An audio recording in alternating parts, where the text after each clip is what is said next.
Hi, I'm Austin, and this is Dungeons and Dracon Beams, Book 5.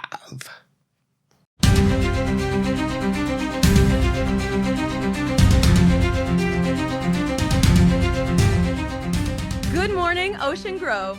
I'm Donna Stanton at SOC News Channel 12. A string of bizarre occurrences have happened over the last few weeks, possibly leading to the death of 2 victims at Ocean Grove's 5-star luxury hotel, the Windsurf. Bystanders reported the top 6 floors collapsed yesterday evening, and eyewitnesses reported seeing strange pulsing lights and noise before an explosion occurred that shattered windows at the hotel and nearby residences. The aftershocks could be felt from multiple city blocks. Some witnesses speculate foul play, but the OCPD representative, Captain Paradisi, issued this statement via their website, dndbpod.com. He claims, quote, "The tragic explosion was caused by a gas leak. The 2 people whose lives were lost were seen attempting to break windows on the upper floors before the explosion occurred." After extensive investigation, OCPD detectives do not suspect foul play. They believe these 2 individuals were trying to release the gas.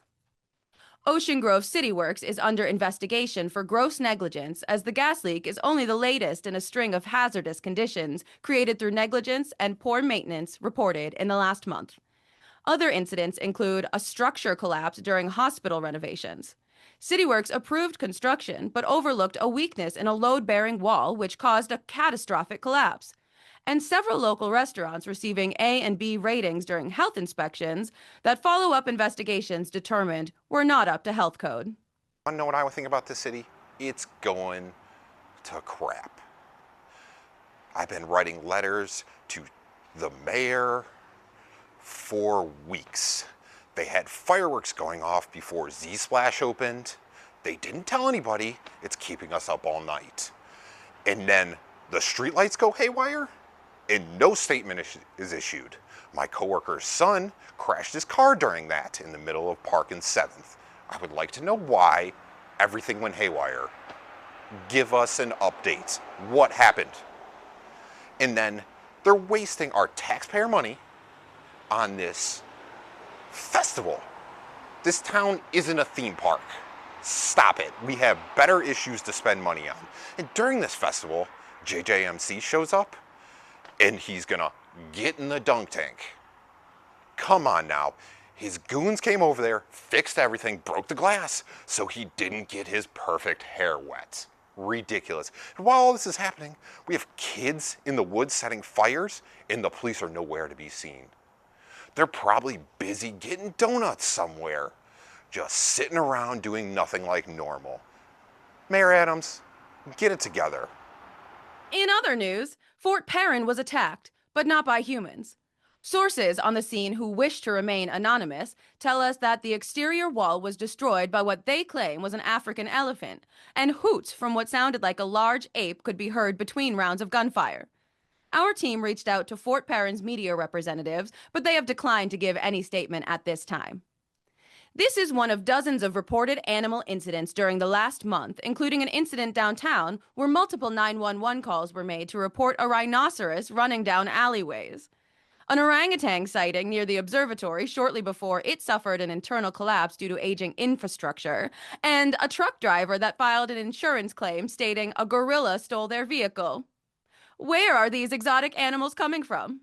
The gardens continue to assure authorities that all of their animals are accounted for, and no animal rights activist groups have claimed credit for these incidents. For now, this remains a mystery. Lastly, before the break, a local tragedy has occurred at Ocean Grove's favorite breakfast spot. Ricky Bunza Bakery's namesake was shot last week and is still in the hospital in critical condition. While doctors state this is serious, they are planning to try a new technology with the financial backing of a local community outreach program, The Sharing. The Sharing specializes in... All right, TikTok. Today I'm going to show you what I did to mod my X-Men 97 machine, which you can see here has RetroArch and Big Blue and Yoga Flame on it. Okay, so we're going to get started here in just a minute, but I did want to say thank you so much to all of my followers. It really means the world to me that you still come to this... Fuck! Oh gotta hit that hotel. Holy shit, the breeze, ocean breeze, wind, surf, whatever the fuck. Oh my god. Fuck, I gotta call. Shit, I gotta call 911. I gotta do something.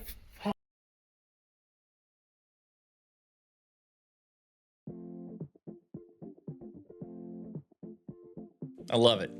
Well, Steven, speaking of other things we love, in addition to snowplows, I just want to say that the people helping out with the disaster efforts this morning, big kudos to them, right? Huge kudos. Yeah. They are absolutely coming through in a time when the city really, really needs them, and yeah, just sending kudos out to them. Yeah, the sharing is the ones leading that, right? It is, yeah, that's them. So they've got volunteers out there doing all the good stuff, hitting water and food, giving support to our first responders, very, very important. They've even put crisis pop-up centers out there, and they did it within an hour. They got that stuff up and running really, really fast. And they're even, I think I heard, getting housing set up for people who were affected by the gas leak. So it's all these different parts. Holy cow, they're just throwing money out every which way. I guess you run enough charity car washes and beach bashes, you've got the money to do it. And hey, they're putting it in the right place. So I know they have a bunch of money, which is fine. But is there a way for normal people to help out these folks? Yeah, for those of us not at the beach right now, those of us maybe on our snowplows, there is. Now, I will admit, it's going to sound a little silly when I tell you this, but it is a real donation link where you can send it, and it is milkyourfriends.com. I'm sold. I'm sold. Right? I saw that, and I had to donate. Yeah, I'm on my way. I'm doing it. Let's go. I'll say, along with that, as an extra special thing, I have decided to give out free passes for the week to Midnight Swan for anyone who needs to get around in these tough times. It's the least I could do. Excellent. Love it.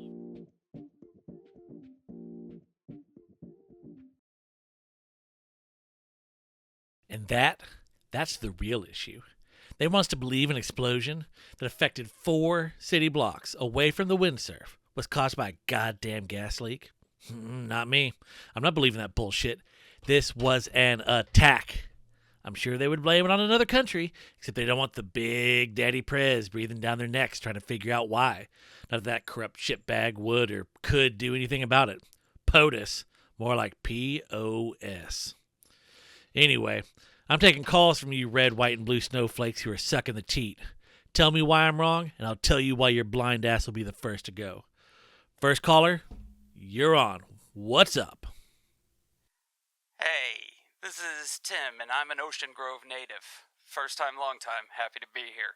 Listen, I hear your points, but why are we so focused on the negative? What happened was horrible, but you're just spreading these rumors and it's causing more hate. What you should be doing is focusing on the people that we know are trying to do good and help the situation. Organizations like The Sharing. They're on the front lines Oh, with the everything sharing? and... You want to talk about the sharing? Those people are the first ones you should be watching out for. It's not a coincidence their name keeps getting brought up. Because they're doing the most for the city in their time of need. You have them all wrong. Why would they be reaching out to help people if they were the ones who hurt them? When people do good in this world, they shouldn't be persecuted and scrutinized for it. They should be commended. Even Mr. Beast has endorsed them. I hear they are already in talks to get him here to help raise money for the victims. Of course they are, because they want to recruit him. That's what they do. They fill their ranks with the people that society clings to and then use them to push their agendas, slowly brainwashing you sheeple. I mean, don't you see the sharing sends the same people to all those events? How is it that our current chief of police, Hendrik Chapman, is always the first one on the scene at these disasters? Shouldn't he be pushing pens and papers or be addressing the public with more lies? And then there's Joan Reese, once a small attorney representing struggling animal rescues. Then she started making appearances at all the disasters, and now she's in the running for Ocean Grove's district attorney. She donates every month to sharing charities and leads prayers for AA meetings. The meetings that just so happen to be founded by Sierra Rose, the former police chief who just up and disappeared like Harold Holt. She was also a known sharing You affiliate. don't know what you're talking. Joni is a treasure. Joni, huh? Sounds like you know her then. Do you know Marty too? No one seems to be talking about her son who just mysteriously vanished a couple months back. Why didn't she spend more than 5 minutes looking for him? Why didn't anyone look for him? Is that a coincidence too? This is what I'm saying these people are put in place to make you feel. Like they're doing the right thing when really they're there to make themselves look good so you support the cause. They're called crisis actors, and now they're bringing in Mr. Beast because he pulls in 100 million views a video, and people eat up what he says. I wouldn't be surprised if they get that nitwit sitting in the White House next. That will really speed up their plans.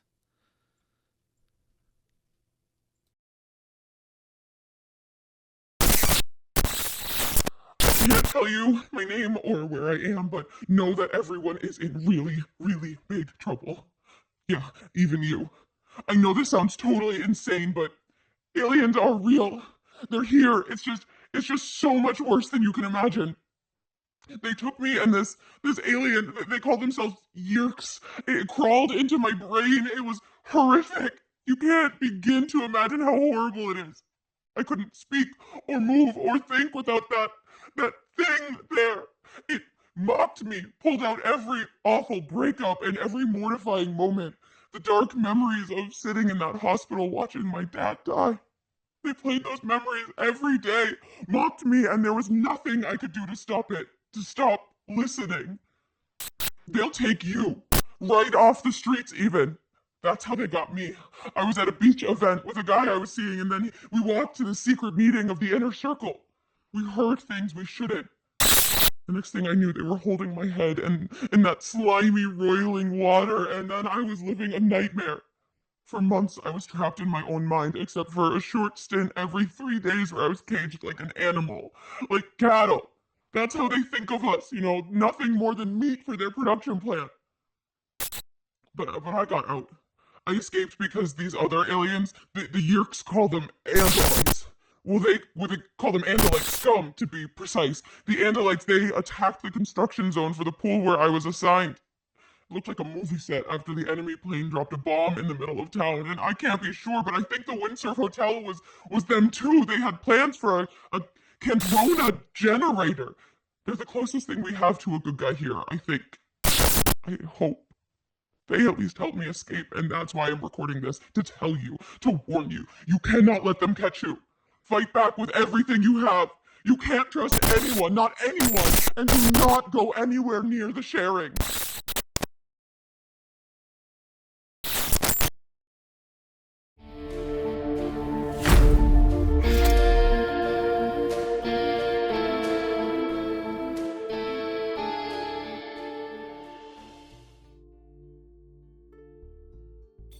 No, dude, like this, Kamren exclaimed before launching into a series of quick ducks and poetic sweeps. He moved in rhythm with the music with an ease that I was envious of. Next to him, Aximili was in his strangely chimeric human form, tried to copy the movements that Kamren had done. He was less than successful.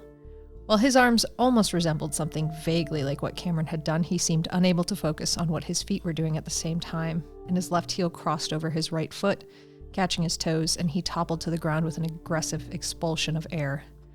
"Oh shit, Max, you good?" Kamren rushed over to offer him a hand up. "I am not sure I am ready for this human dance," he said, with an edge of annoyance to his voice. "We should get some rest so we can focus on the mission at hand instead of fooling around," he snapped at Kamren. "No way, Max, this is very important," he argued back, trying to lighten the mood. "Almost as important as the big mission tomorrow." I glanced at the clock. 1:13 a.m. That's right. Tomorrow. Mere hours ago, we had nearly destroyed the planet and caused a mass extinction event, and now, here we are, back home. I was sitting on the couch with a book balanced on my thighs, pretending to read, but truly just watching Kamren try to get Aximili up to speed on what he needed to know before the big dance. Life is surreal. "This has no bearing on the future of war and your planet," Aximili scolded Kamren. While I am no expert, it seemed Kamren had pushed Aximili in a way that he didn't want to be pushed. Kamren just smiled his crooked smile and grabbed Aximili's hand, pulling him awkwardly to his feet. "Come on, man, you have to lighten up a little." "I believe you may need to take things more seriously, Kamren. This is unbecoming of a warrior." Aximili, having been hauled up, had found himself standing too close to Kamren and was giving the impression that he was in his face. Combined with the words, I knew how that would land with Kamren. Kamren opened his mouth to reply, his eyebrows drawn together in anger. It's math, I interjected. They both turned to stare. That statement had come out of left field. The tension wasn't completely gone, but I had made my opening. I shut my book with a gentle thud and let it slide onto the couch as I stood up. Kamren's shoulders were still drawn up, like the hair on his polar bear morph before he charged into a fight. Aximili, on the other hand, was standing tense, with no fluidity to his body. I physically butted in between them, using my body placement to create distance between them before turning to Aximili, who looked nothing short of utterly baffled. Quickly, I used my flattened palm to bring up his elbows. Stand up with a straight spine, shoulders pulled back and down. He attempted to follow my instructions, and when he got close, I nodded. I spared a glance back at Kamren, who had drawn a little further away from us, hazel eyes clouded over with a dark irritation, but watching to see where this would go. Now there's traditionally male and female roles, and I'm going to teach you the male part. He nodded to me and looked very unsure, but he was trying to follow. I placed his hand and then adjusted his arm up until his right hand rested on my shoulder blade, and put my arm around his shoulders before grabbing his hand and swiveling my palm into his until the placement was correct. It was surprising how this sort of detail bubbles out of some deep recess of experience. Listen to the music for a moment, and I paused, listening to whatever it was that Kamren had put on. It's a 4/4 signature, as most songs are. That means 4 beat per measure, and the measure is repeating, so count it out. 1, 2, 3, 4. I watched his eyes unfocus as he listened for a minute, and that Andalite brain, it was made for this. He snapped onto it and looked back at me, ready for the next challenge. On 1, you step forward with your left. 2, to the side with your right, and then back with your right, and finally, side with your left. 4, close your legs, return to your standing position for now. Ready? His expression said no, but he said, I am prepared. So I gently pushed him backwards into it, backleading him. We took it 1 step at a time at first, but after 2 rounds, he was marching with precision. Good. Now let's change the steps, I told him as I was already pushing him a bit faster. I felt him lean heavily into my hand and grab the back of my shirt a couple times as he became unstable. Slow step, quick, quick, slow, quick, quick. Don't forget to count. It was like snapping on a light bulb. Math was easy. Counting was just part of math. Once he settled into a rhythm, I started to lead him in a slow spiral while we did that, his face panic-stricken. Calculate the trajectory. It's the same steps. You're only adjusting the angle to create a circle. He adjusted his stride, and 2 steps later, he was snapped onto some invisible guide that any ballroom coach would kill to achieve, and for just a moment, we were in sync, genuinely dancing around the room. Once he was confident, I let my lead go and let him find his own way around. I saw Maitea in her human form leaning against the corner of the hallway entrance. She watched Aximili, and I could see her heterochromatic eyes, the hint of an absolute smile. It was strange seeing one eye that looked like mine and one that looked like Dylan's dart towards me. Her stance stiffened, and she quickly turned her gaze towards the ground. I pondered what private thoughts of Maitea's I had accidentally intruded on. As I felt Aximili's human palm against my own, I ventured to guess, and my own mind wandered back to Dylan and the memory of our dance 65 million years ago. A small ping of anxiety stabbed through my chest as I thought about how she had hurried home. Maybe she would regret everything now that we were back in our own time, and that would cause a fracture in the team that I could ill afford. As the current song wound down, I slowed Aximili and then stepped away, releasing my hold on his hand. All dancing is basically variants of that. You learn the steps, and as long as you do them in time with the beat, you can adjust the angle of your limbs to achieve the form. As for musicality and style, well, Kamren's a much better dancer than I am, I stated, finally looking back at him properly, and he looked pensive. His hair was finally pulled back into a ponytail again, and he had showered and cleaned up after our romp through time. That all served to make him look younger, but there was still something dark that was pulling at his features. Kamren is right, you know. If we don't have things like this to hold on to, then what are we even fighting for? I turned my head to shoot Aximili a smile, and he ducked his head and looked like he wanted to argue, but he was suppressing the urge. Not always, I conceded, but when we can, we should find things like this to enjoy. The silence maintained for far, far too long, but the tension didn't feel as stifling. Good night to you 3, I said as I stalked off towards my room, feeling like I was now impeding on something that at least Kamren and Aximili had to resolve. As I snagged my book and padded down the hall, I offered Maitea what I hoped was an understanding smile, just between us. And then I caught Aximili softly speaking, "Kamren, will you please show me again?"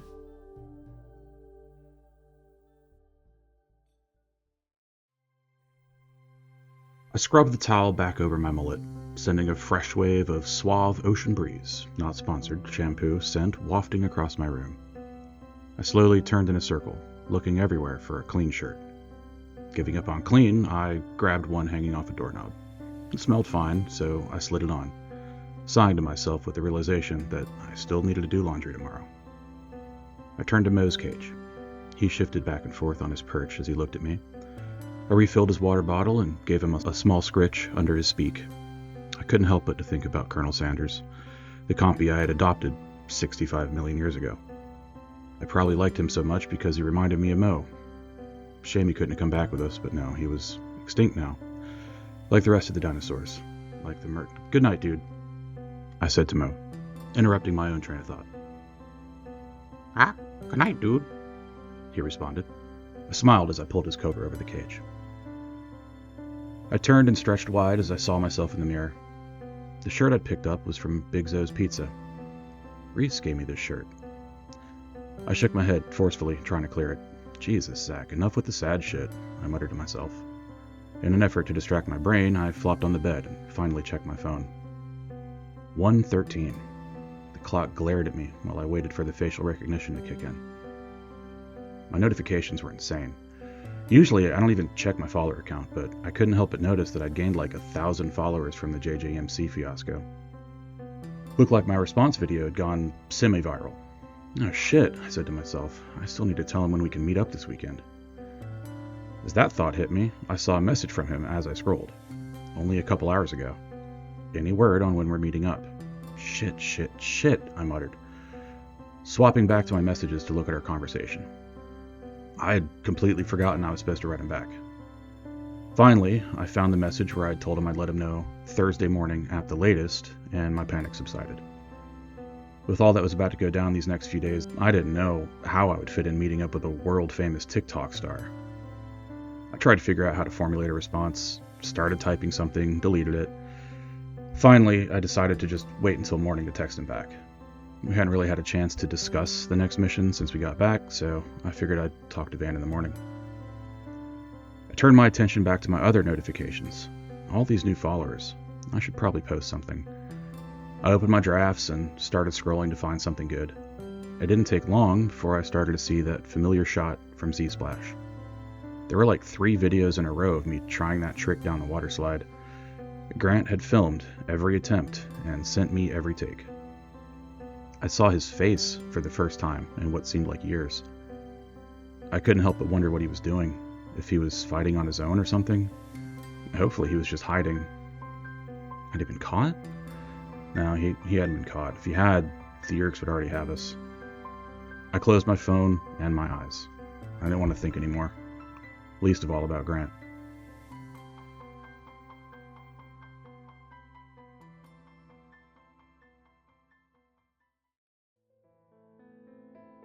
My knees almost gave out as soon as I closed my bedroom door. I leaned back against the hanging jackets on the back and take a deep breath. I let my body slide to the floor. I was so tired. I dozed off right there. I woke up sprawled on the floor. I pushed myself up and felt pain in my shoulder from how I was laying on it. I looked up and yawned and noticed the little tank set near the window, and panic set in. Pippin, I whispered to myself. I moved over to his container of wingless fruit flies and put it in his enclosure. He watched me, and I watched him, but he didn't move for the fruit fly. He just stayed still, his little pedipalps gently moving, but not leaving his spot. You must be tired too, I said to him. Don't worry, that food will be there when you wake up. I smiled as I walked over to my bed, but as I looked at my clean sheets, I realized I was still covered in 65-million-year-old sweat, and I decided to shower before sleeping. The funny thing about showers, though, is that they give you time to think. I spent so many feeling guilty and justifying my bad choices, and now I was back here, my mind running through the last few days, or however long it actually was. Was it my fault all those species died? I know ultimately that's the way it had to be, or the way it always was, but does that mean I was always responsible? I told them to redirect the asteroid, and it wasn't to preserve time or for something personal. No, this wasn't so I could take Savannah to a real dance or to save my dad from his pain. Maybe that played a part, but it was to save my species. It was so we would all have a future, and so the Yeerks wouldn't win. I had to, I whispered to myself. I felt the once comforting hot water begin to cool. I looked down at my hands, the hands I used to help repair the Mercora ship. My eyes followed the dips and ridges of my prune fingertips. I had stayed in here too long. As I laid in my fresh sheets, I turned to my side and stared at my door. The clock hanging to the left read 1:13 a.m. Under the clock was a picture of me, my mom, and my dad. We'd been baking a cake and I had flour all over my face. My dad was looking over at my mom like she was the most beautiful thing he'd ever seen. My mom was looking down at me with a similar look. That made me smile. But then my eyes drifted to the necklace hanging from the top of my mirror. The pendant hanging on the end was a J. My smile faded, and I rolled over. It seemed like all the bad memories rushed in at once, like a nightmare. Nightmare. I hadn't forgotten about her either. I had to, I whispered to no one, clutching my knees to my chest, trying to keep my ribs from splitting open. As I let sleep happen, I found just a little bit of peace, dreaming of nightmare.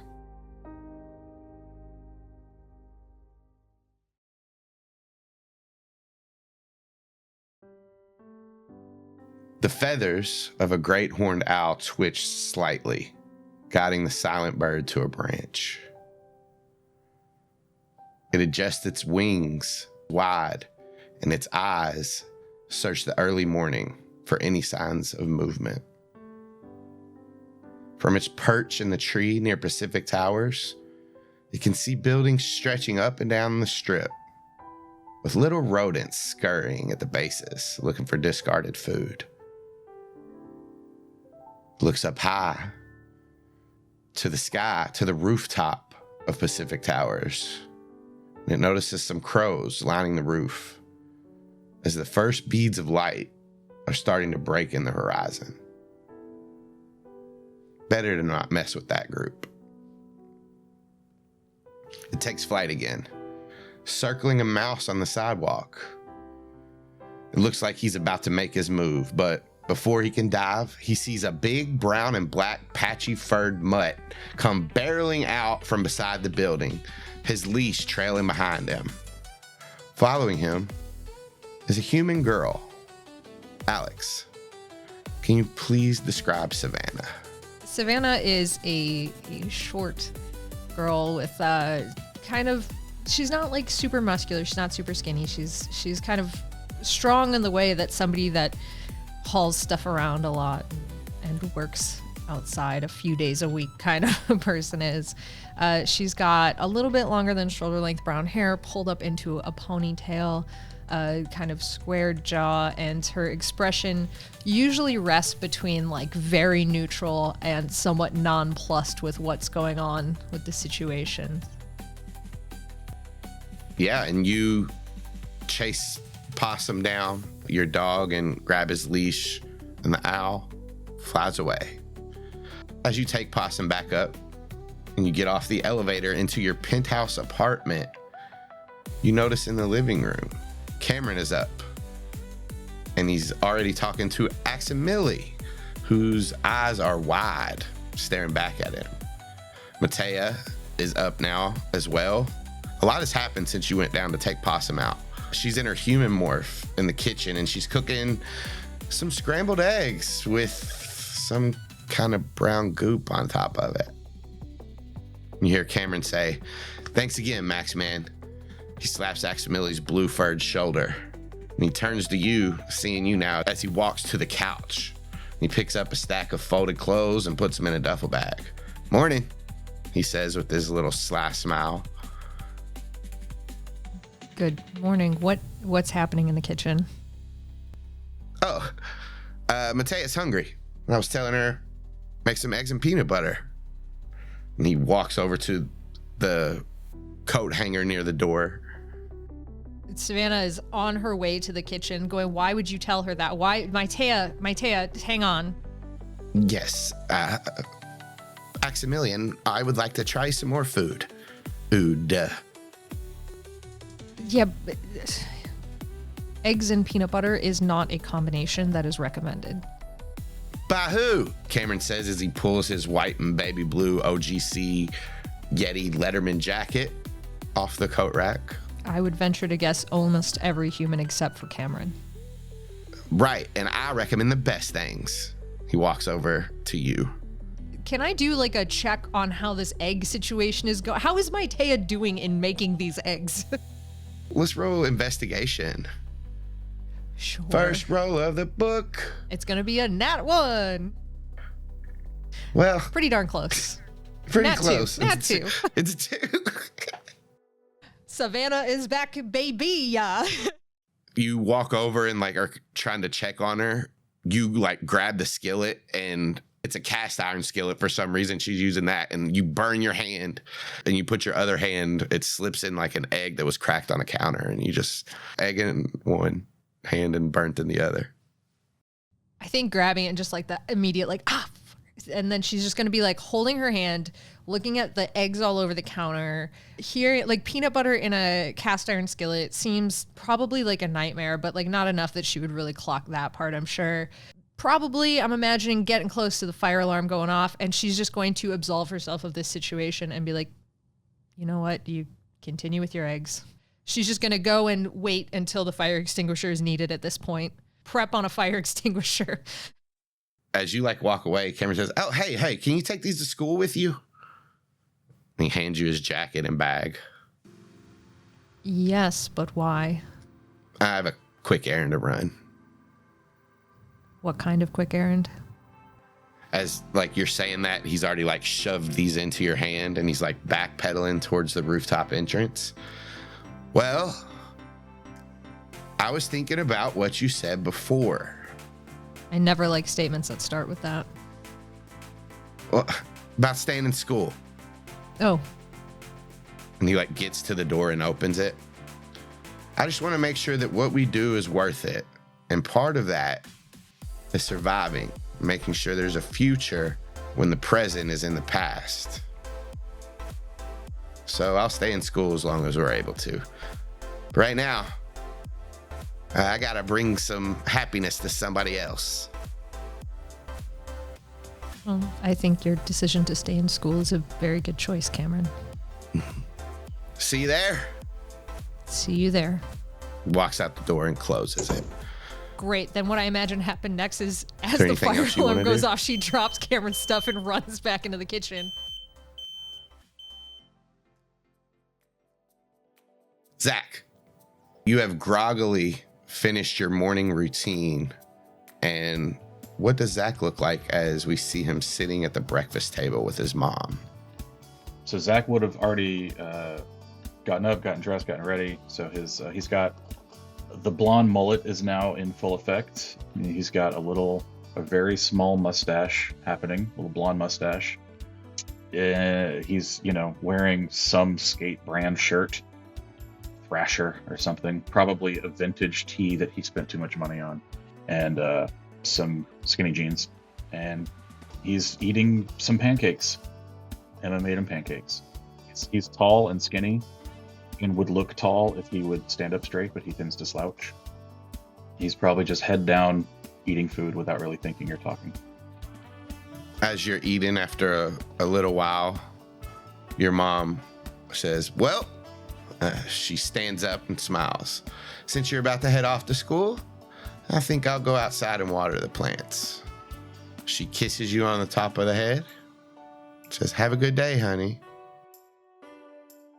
Okay, love you, Mom. Love you too. She walks out the back door. Finish my pancakes and then look out the back door to see if she's actually watering plants or if she's burning tree. Yeah, she's burning tree. But while watering plants, you know. Oh, doing both. All right. Yeah. So I take my plate to the sink and rinse it and then leave it in the sink because I'm not actually gonna do dishes. Then I guess I grab my board and my bag and head out. As you're grabbing your board and your bag, you hear a knock at the front door. Okay. I grab my stuff and then I look through the people. You look out and standing outside, you see a blonde woman that you recognize. She has short blonde bob cut hair that looks unkempt. She's wearing sweatpants and a t-shirt. Looks like they could probably use a wash. This woman is Mary, Grant's mom. Okay. I am gonna go out the back then. You go out the back door. Your mom doesn't even see you. She's just got some tree in her hand, smoking it, blowing out smoke as you kind of walk out. Okay. Is there an exit that I can take that won't, like out of the backyard, that won't lead me past Mary? You'd have to jump a fence. Like your driveway goes straight out and she's at the front porch, but if you jump the fence, you could maybe get away without it. Yeah, I'll jump the fence into the Chapman's yard since they're not there anymore. All right, are you hiding from your mom at all, or just going straight for it? I mean, if I have a choice between walking in front of her and walking behind her, I'll walk behind her. I'm not gonna make it obvious, but like... Yeah, you take like the long way around her. She does notice you and like tries to hurry up and hide what she has, and then just waves to you as you jump over the fence. So you're in the Chapman's yard. And then I walk through their backyard and jump over that fence. Is that into another yard? They have a corner house, don't they? Yeah, they have the corner house, so you could go out into the street from there. Jump that fence, hit the street, and then I start boarding. Just away. I'm gonna fuck with Grant's mom this morning. Where you headed? To school, but like in a roundabout way. Yeah, you take off, kick, push down the street. What's the timing situation? Am I like late to school, early, on time? Because you like had got up and had breakfast, like you knew your time, so you're like on track. Yeah, I'm not gonna go crazy out of my way. Like basically, I just want to go a couple blocks down and then I'll take my normal route. You'll be fine to get there on time doing that. You're fast on a skateboarding, you know, like this ramp that'll take you across the street quicker. I'm glad that our town is basically Tony Hawk Pro Skater free. Yeah. That's good. If you hit a gap, you get 200 points. Nah, cool. I grab a videotape out of here.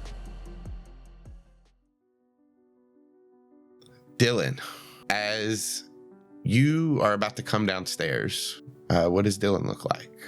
Dylan is this tall, sort of waifishly thin person.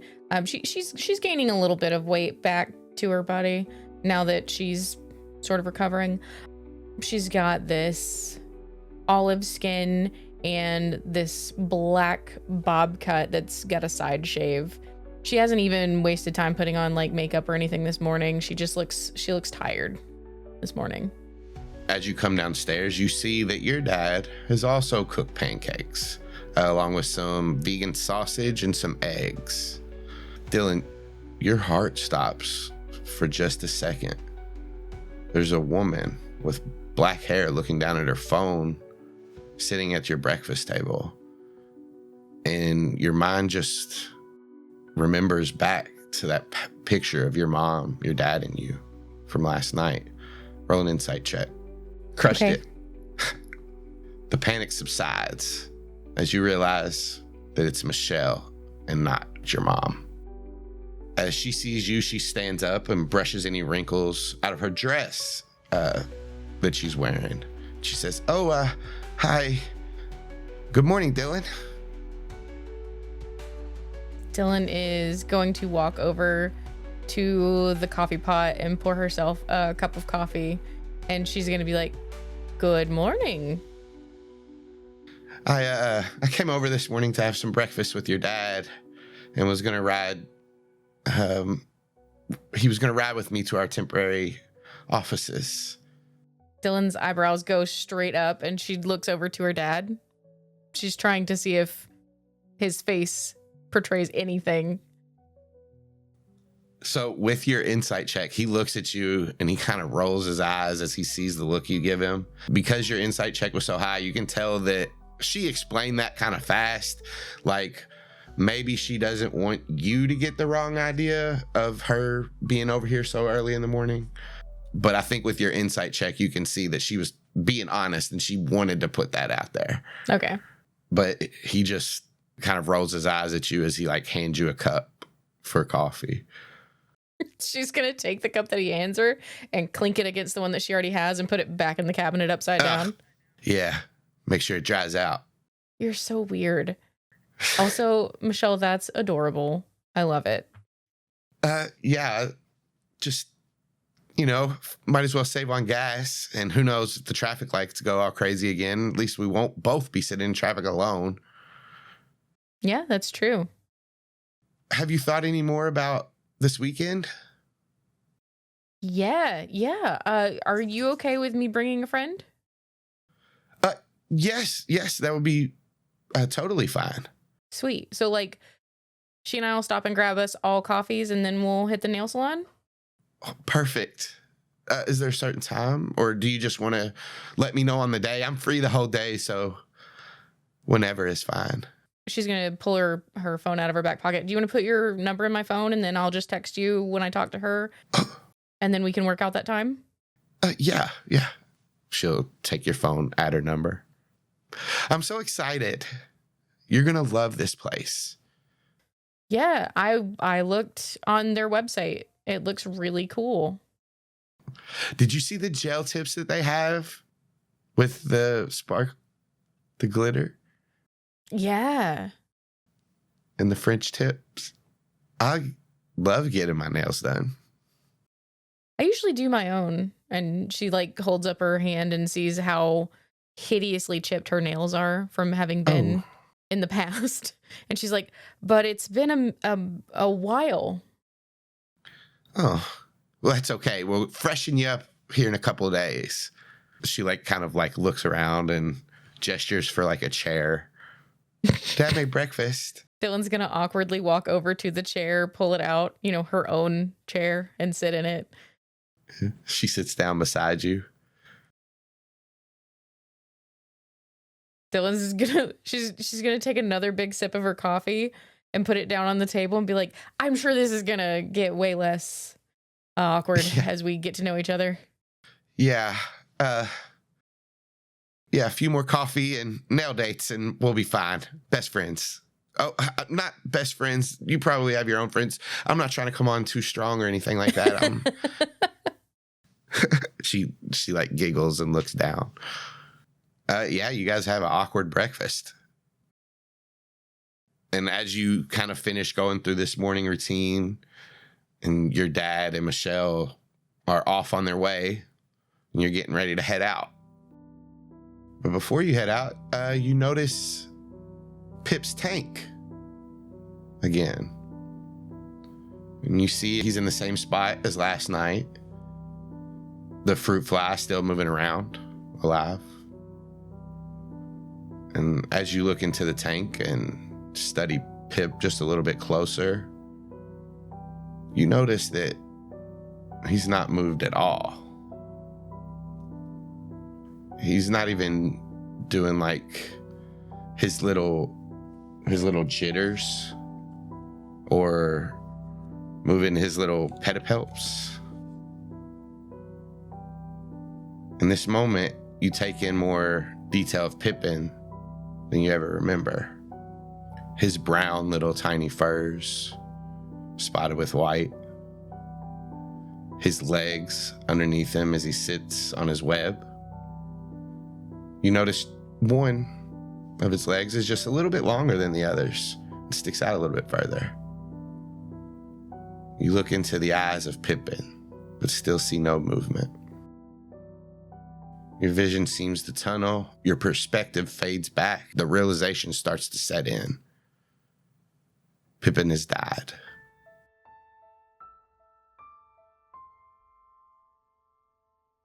think Dylan is gonna sit down on the floor right in front of his tank. And she just rests her forehead against the dresser right there under his tank for a minute. And she just has these ragged breaths coming in and out. She can feel this sort of like a panic attack just setting in. Moments go past. Doesn't get any easier for these few moments. That panic's still there. I don't think that she knows how long she sits there, but she's gonna pull out her phone and she's gonna text Dad. Not going to school today. Just found Pip. He's not okay. Immediately, Dot's like writing back. I'm so sorry, honey. I'll come back right now. You want me to spend the day with you? No, that's okay. I'm just gonna take care of it and I'll go back tomorrow. He sends hearts and he says, I love you so much. Tonight we'll have a ceremony. Everything you might want to do. I'm so sorry, Dylan. Thanks. I love you. I love you. So she's got a little small jewelry box that has like the cotton fluff in it. And she's just going to lift him up out of the tank and put him over into the little box and place the lid on it and set it down next to his tank. And then she'll stand up, leave the room, and walk out of the house. As you walk out, you're a little bit distracted with everything that's going on right now. Roll me a perception check with disadvantage.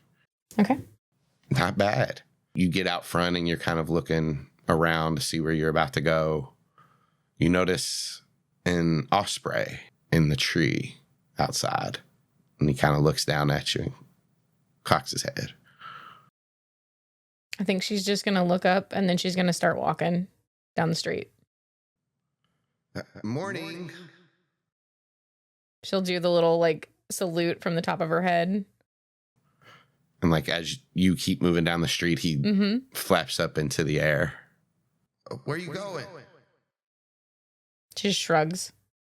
What's in that box? Is that a ring for Savannah? She stops and she looks up. And you can see that her face is just like, stop it. Like you see the osprey kind of like the head kind of jolt back as you shoot a look up at him. Sorry. 1 second.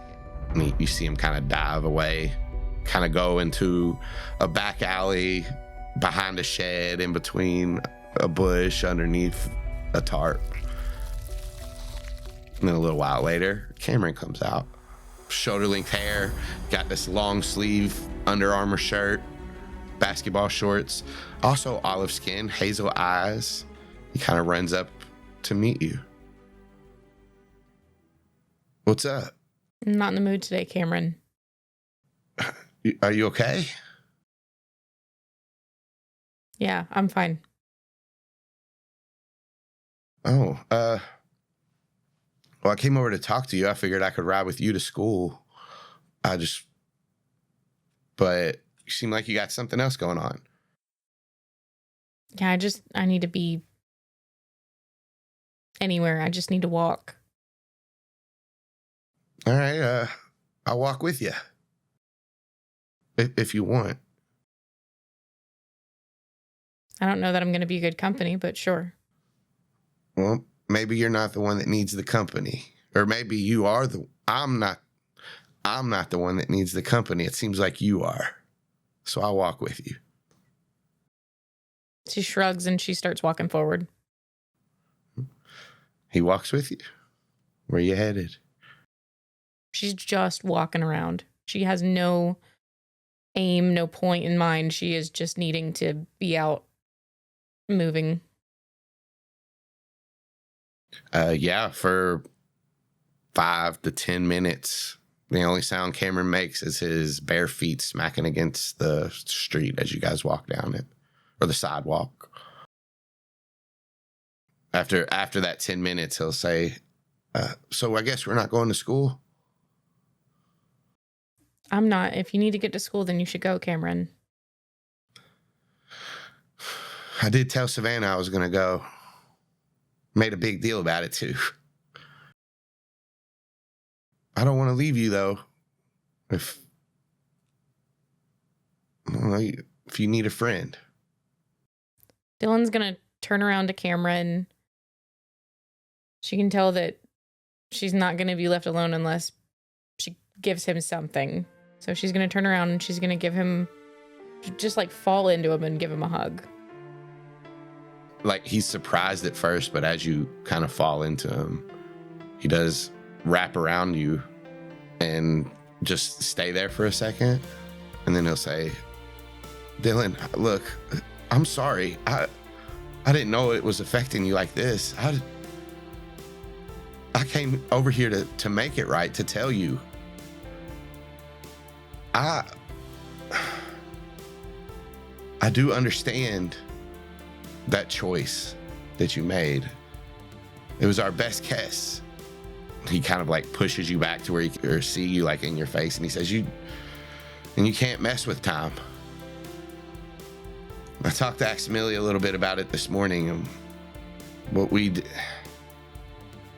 what happened was the only way to ensure that we didn't alter our entire universe, but instead risk just one planet. And it made sense, Dylan. It just felt bad. And then he kind of like looks at you and sees just like pain in your eyes for whatever reason. He doesn't know. But he says, I don't blame you for what happened. It wasn't your fault. Things had to happen that way. You were just the first to see it, and I was the last. I don't know. I also came here to tell you that I talked with Aximili about it. So maybe you can feel a little bit better. The bomb, it looked strange when it exploded, right? Like, I mean, the bombs we saw at the military base and in Matea's memory thing, the blast exploded out.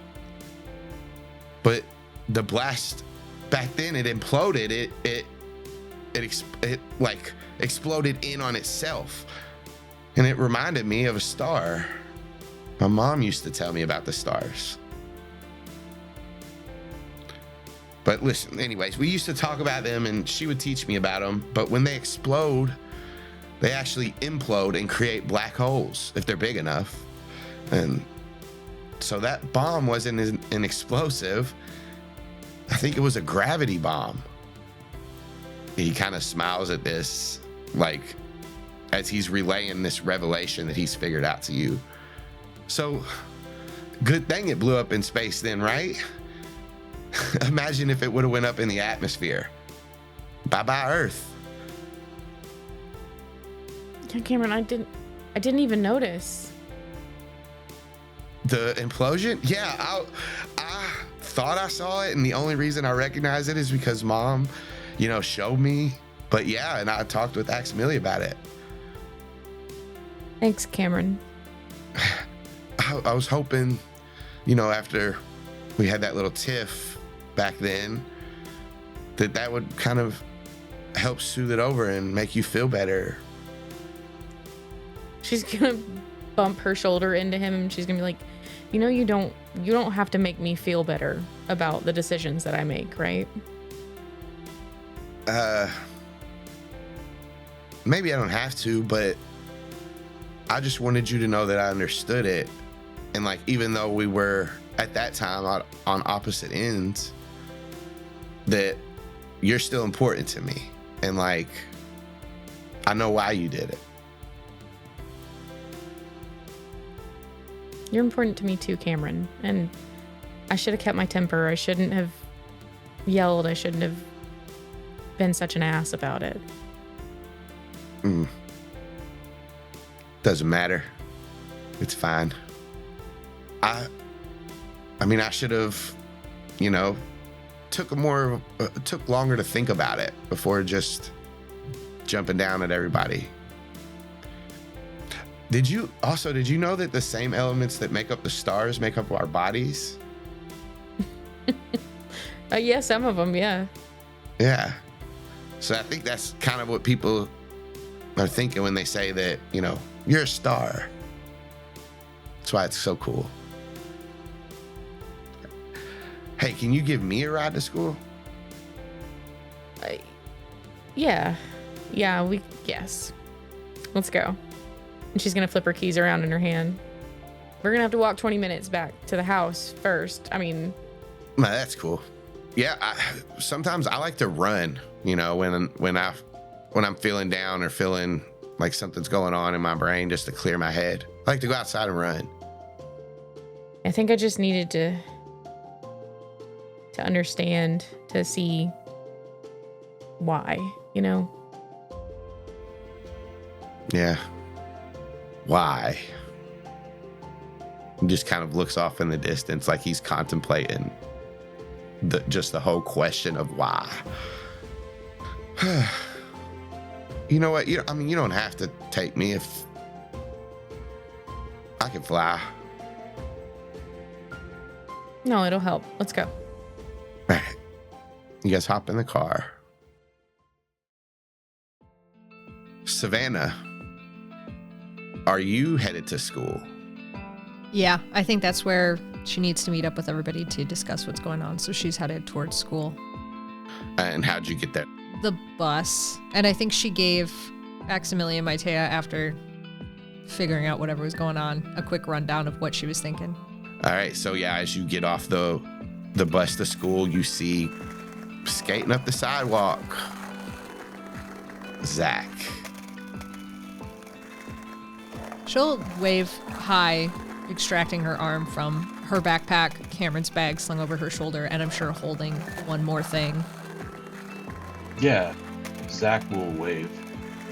When I get by Savannah, I'll, hop off the board and do that thing where you kick it and you catch it. And then I'll hold my hand out for whatever other thing Savannah's carrying. And just say, morning. It's even funnier because I was imagining a cup of coffee, so she'll just hand over her own cardboard recyclable cup of coffee. I thought you had his Kamren's Letterman jacket. I figured it was that. I think she's probably shoved that over the strap of the bag and has a coffee. But I love the idea that she just hands it over and she's like, morning. Okay. And then he takes a sip of it and goes, and then hands it back. Because it's not, 8 shots of espresso and 45 different syrups. It's got the tiniest splash of probably soy milk in it. Yeah, it's gross as fuck. Yeah, he hates it. As you guys have this exchange, you see Dylan's car pull into the student parking lot. It's not too far from you all.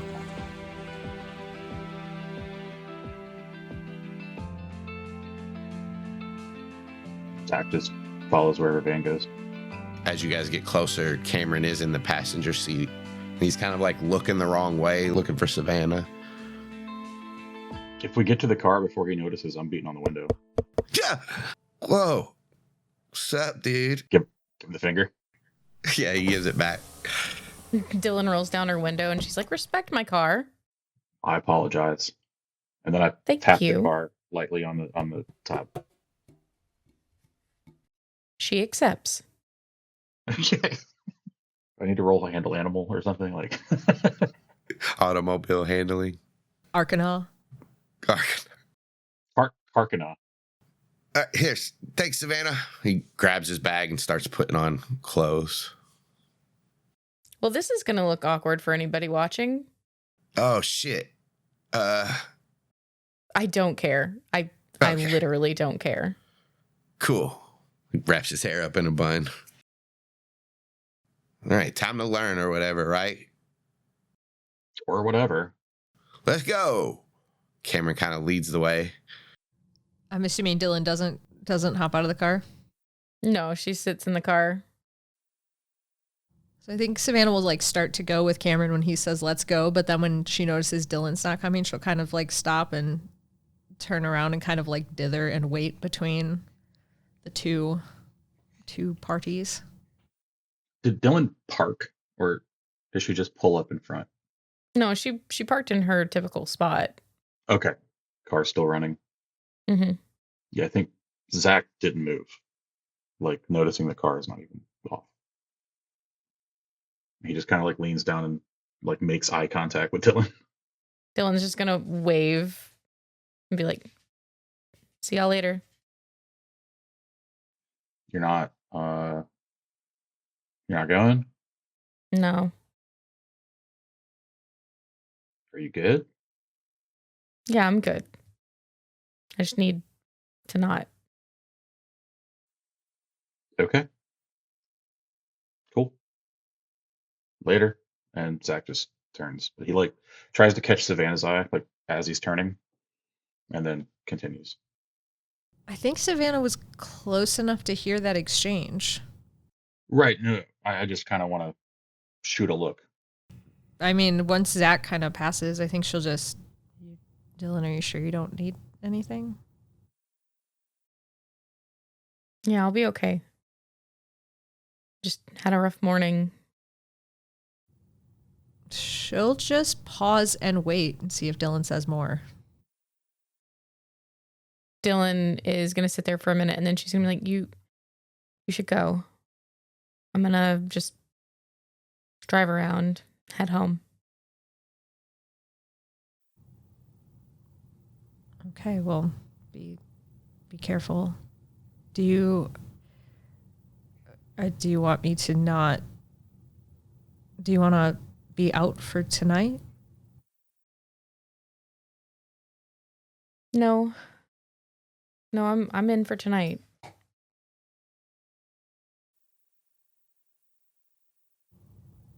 Okay, be careful. Don't get caught meandering around the city. I'll try. And then, Savannah will turn and go, and I think Dylan just kind of sees like a weird expression cross her face for a moment, and then she's turned and she's following them into the school.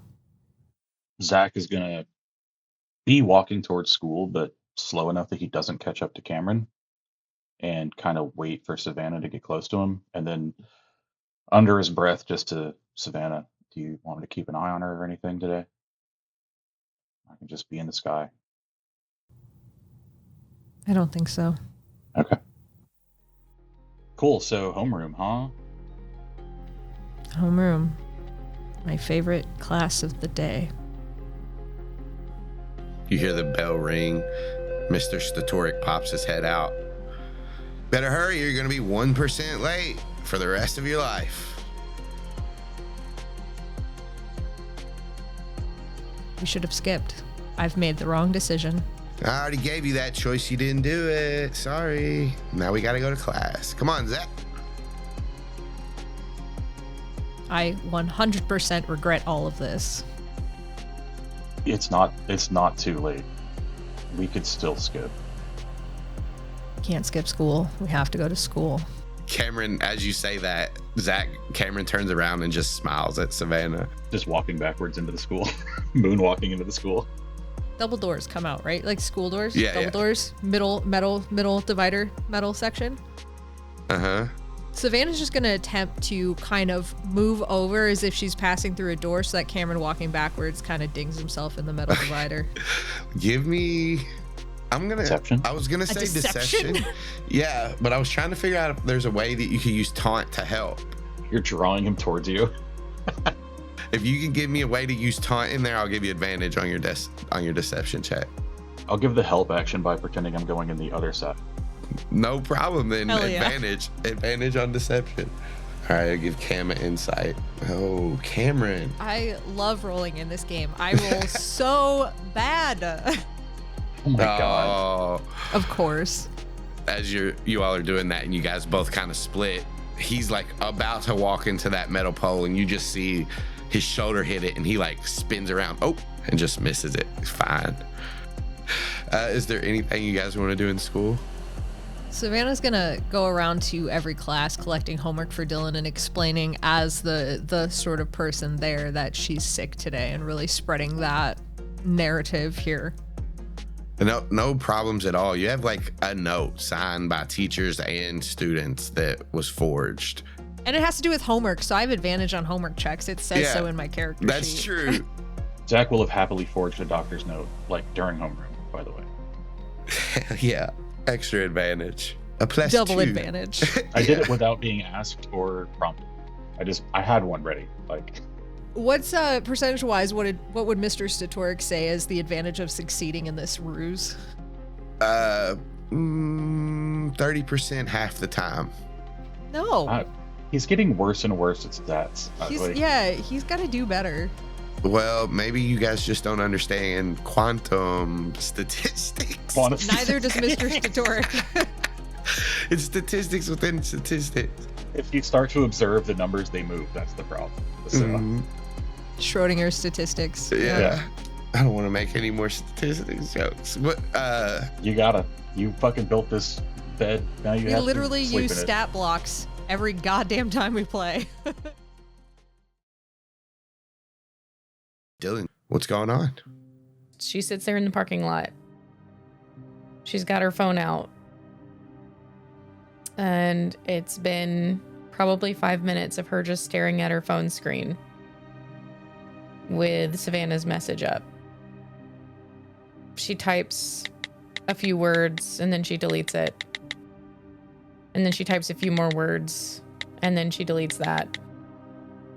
After doing that for what feels like forever, she just sort of tosses her phone into her cup holder, takes a big deep breath, and puts the car in reverse. And she is heading out into town. She's gonna stop by the church to see if there is anything on the schedule for today for a meeting. You see within the next 30 minutes, they're having like an early morning meeting. Okay, and she's gonna sit on the bench and just tap her foot, cross her arms, and wait. You do notice one person enter. They don't say anything to you or even notice you, but they walk into the church and it's, you know him, it's Joan Reese. She's gonna go ahead and head in. You kind of see Joan at the end of the hallway turn. She'll follow.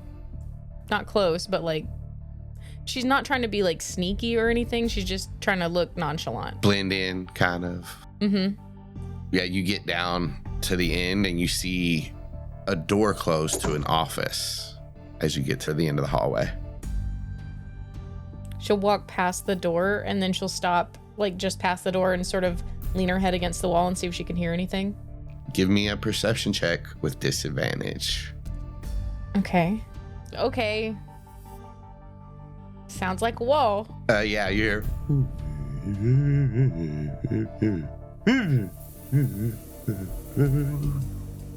Ooh, gosh. I really hate this. Is there a bathroom or anything right there? The next room over is a bathroom. It's just the men's bathroom. And where is the... it doesn't matter. She doesn't care. It's on the other side of the water fountain. She's ducking in the first bathroom and she's gonna lock the door behind her. And she starts peeling off like jacket, shoes. And because it is the smallest morph that she has, she is going to morph Pippin. Dylan, do you want to describe this morph? Sure. So I think that what starts to happen is she starts to get really small at first. And then suddenly her skin begins to harden and she gets these little hairs growing out everywhere. And then all the little eyes start popping out from her chest, sort of unwrapping from around her chest come these other legs. And, you know, she notices the one that's a little bit longer as it grows out. Yeah, you are Pippin. You're in this bathroom. You see like there's a roach over in the corner that kind of moves to another side as you finish morphing, and it just looks like it wants to get the fuck out of there. She is going to scurry under the door and run into the next room. Make a stealth check with advantage. You also have cover, so it'll be a +5. So 19. You scurry in, kind of stay close to the wall, move down. Yeah, you hear voices. And it's already in the middle of a conversation. That was the only full generator that we had on the continent. We can't risk moving another. We'll need to wait for a new one to be constructed on the mothership, but that could take 2 weeks, and we have to go there tomorrow. There's no way that we can get all of the hosts up there at the same time. This is going to be catastrophic for us. The other voice says, just calm down, just calm down. We'll figure it out. The Gets, we'll sacrifice them first. We don't need them. The Gets do everything we do need that we don't want to do. You kind of like hear her slam her fist down on the desks. The Visser is not going to be happy. I'm afraid to even go see him. Maybe you can just wait until he leaves and try to avoid him until then. That's what I'm gonna do. I just hope that I can get to the mothership before I starve. Anyways, here's the payment. You hear something thud on the desk. I have to go. Make sure you get this all adjudicated. Send it to my tax people. She straightens up her blouse, opens the door, and walks out. Does the other person do anything after she leaves? You just hear, if she gets killed, I'm definitely going to get killed. And she's going to scurry back out and scurry over into the bathroom. You see, like, as you scurry out, Joan Reese is kind of walking back down the hall that you guys came from towards the exit, and you get back in there into the bathroom. I'll demorph. As you exit the bathroom, you see there's like this man that's kind of like standing bow-legged and holding like a hand over his crotch. Are you done in there? I flushed first before I walked out, and then I turn around over my shoulder, and I'm like, I would use the other one. The women's? Yeah. Okay. He runs over to the women's, busts in. I don't know why I didn't think of that. Me either, bro. It's just a toilet. You hear the sounds of running water fade as you move back down the hall. I'm just going to go sit in the meeting room. Eventually people come in and they do a meeting. She just sits in the back. She doesn't talk. She just needs to be there to listen. You get through the meeting. It calms you a little bit. There's still a lot of stuff going on. You got about half the day before school lets out. Sweet. She's gonna go home. I mean, she just wants to go home, man. You ever just want to go home? Oh yeah, all the time. You get home and rest, hang out, laze around. She flops on the couch, and then as she's sitting there, she's reaching for the remote control, and she looks over at the bookcase, and she sees Mom's big photo albums, and she's gonna go pull those off the shelf and just set them across the coffee table and start flipping through them. Yeah, you relive the memories with her and like reminisce and just think. Time goes by and school lets out. What do the school kids do? Leave school. I don't remember if last period I've got with Kamren or Savannah. I think with Cam you have it. If he doesn't have any after school activities, I'll walk towards the exit with him. No football right now. Cool. There's conditioning, but that's not today. Okay, I don't know what that is, but all right. It's where you like run a lot, get your breathing right. No. That sucks. That sounds like it sucks. Yeah, it does. I wonder if Dylan's going to give us a ride home. Well, I don't know. I tried to tell her everything was cool about and kind of gives you a look. Yeah. Do I need to say it? When we beat that video game. Dino Crisis. Okay. Zach's going to like idly do some kickflips or something unless he is stopped on the sidewalk out from the school until Van comes out. Yeah, you want me to record him? Sure. And like Zach literally just tosses in his phone. Yeah, it's unlocked. Catches it. Unlocks it first. Yeah, and he's filming Savannah. You see that as you're kind of coming out. You see Kamren filming some Zach moves. I think she just tries to very like quietly not disrupt, like just kind of sidle up alongside Kamren and just watch. Oh, check this one out, Savannah. All right, Zach, roll me a performance check. Oh, okay. Do I get advantage because skateboard? Yeah. Okay, I'll take it. So 25, is that good? Or what happens? It's a full Nelson half calf to a nose bone. I don't. Oh, nose bone. It's my favorite. I mean, that's not cool. The other two are a wrestling move and a coffee turn. I get him in a sharpshooter. Yeah, half Nelson, full calf sharpshooter, nose bone grind. Whatever. It looks cool. How about that? Kamren hypes you up in the background of the video, and he kind of nudges Savannah to do it too. I end with like a one-handed handspring for no reason. Kamren leans into Savannah and says, say he's cute or something. Hype him up. Upside down, Zach makes a face like, Yeah, no, Savannah just like gives Kamren a look like, what the hell, man?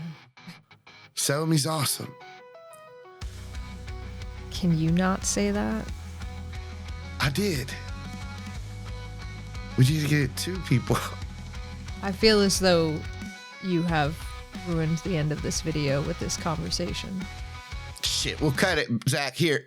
He stops the video. I can just mute the audio and put a sound over it. It's fine. Yeah, we'll get Savannah to record it later. Yeah, I'd save it to drafts. All right. Kamren claps his hands. What's next? Yeah, man, what's next? Shall we head back to meet up with everyone? I can text Dylan where we're going. Yeah. All right. Starts walking towards the bus stop. Perfect. Savannah will go with him. Shoot a text to Dylan, just saying where they're going. I will follow along. You guys head into Pacific Towers? Yeah. Yep. Dylan, you get that text. She's going to send back, okay, see you soon. And then she's going to swipe over and text Dad, hey, I'm planning a thing for the Pip thing. We won't do it tonight. I'm going to go see Savannah. And then she'll just send that. You'll get a text back. Okay, honey. Yeah, invite Savannah to Pip's thing. I'm sure she'll want to be there with you. We'll get food afterwards. Thanks, Dad. And she'll just head out. You all gather back into Pacific Towers. We hear the ding of the elevator opening as Dylan enters. She'll throw her hand up. Sup, guys? Sup, Kamren says, mixing up a bowl of something. She's gonna lean around to the kitchen. How was school, nerd? Yeah, learned a lot. Like,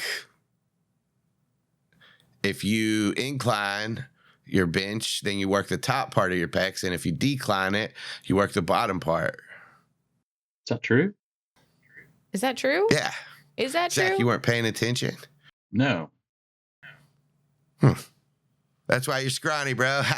He pushes you.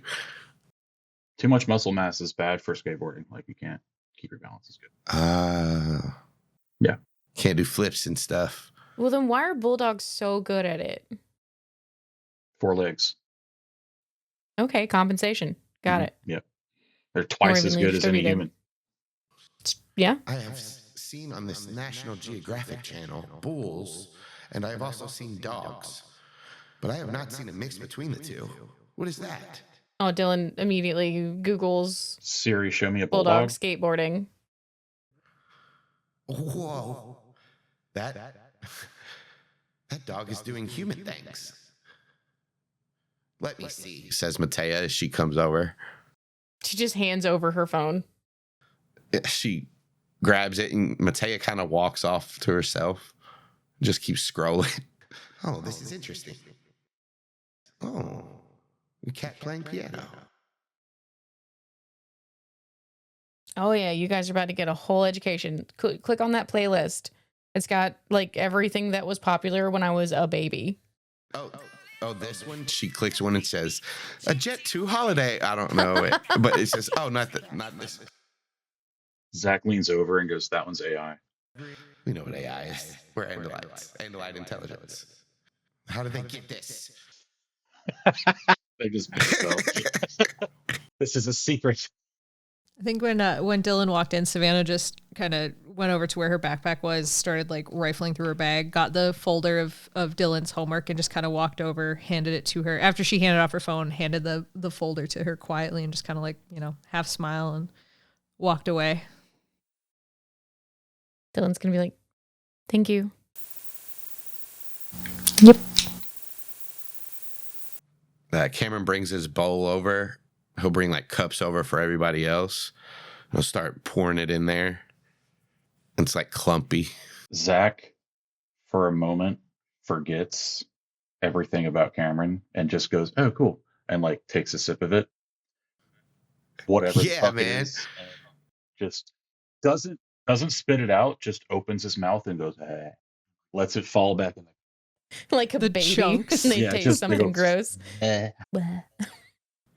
Oh, come on, dude. Savannah's gonna have to clean that up. Into the cup. Oh. You don't like cranberry and broccoli juice? No. I always go broccoli, and it's because it's a good source of protein and it's not. Nutrients. Fiber. Iron, niacin. Iron. Oh, sorry. I always get those two confused because iron is hard and protein makes you strong, which is hard.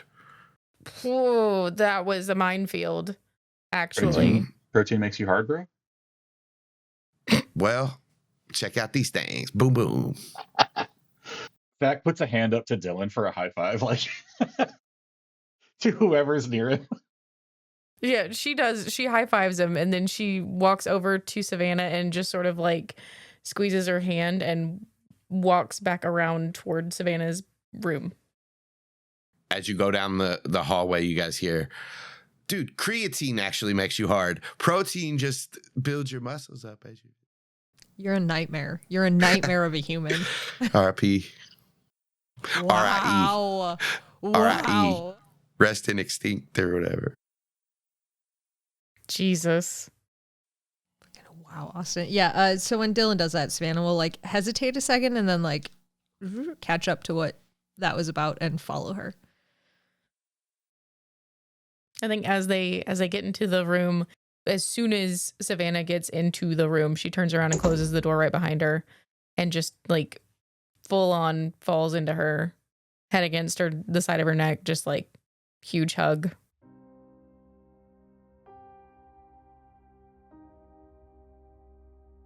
I think eventually she'll just say, "Are you okay?"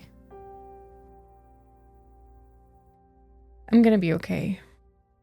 Pip passed away last night, this morning, sometime. I'm sorry, that's awful. Yeah. Before she was just kind of like holding her tightly, like unsure, and I think she's just gonna kind of like gently like kind of just rub a circle on her back, trying to like be comforting. Do you want to do the mission tonight or no? You don't have to. No, I'm gonna do the mission. I just feel like I got two very innocent creatures that I was supposed to care for killed in one day. I think you got them killed. I mean, you didn't do anything to Pip. That's a very short-lived animal, and what was done in the past was already done. Neither event was your fault. It still feels like it, though. Yeah. I know what you mean. But it wasn't, and I would have done the exact same thing.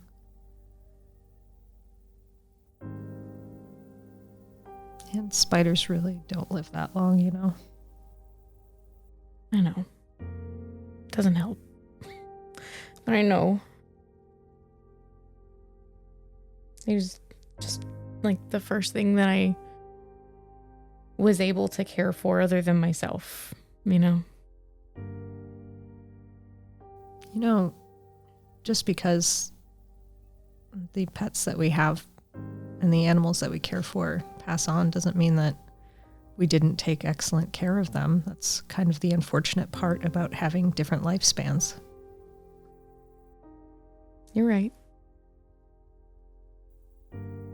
You still took excellent care of him. I mean, maybe not for the past few weeks. I could have been there more.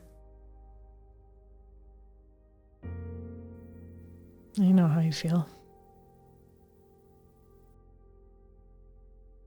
Okay, I'm gonna go absolutely smush my entire face into Possum now, okay? Yeah, that's good. He needs it. Good. But also first, can I smush my entire face into your entire face? Please? I think Savannah's just going to go like bright red and then just nod. Then she leans in and gives her just the biggest kiss. I kind of thought the last one was just about, you know, dying. So this is a good. This has been good for me. Okay, it wasn't just about dying, but that helped me have courage, I will say. As long as it wasn't just about this sort of imminent death kind of a thing. No. It was about you. And she's going to reach up and tuck a strand of her hair behind her ear. And then say, okay, Possum, smoosh. As you get back out of the room, Possum bounds down the hallway, just already ready, jumps up, meets you in the hallway.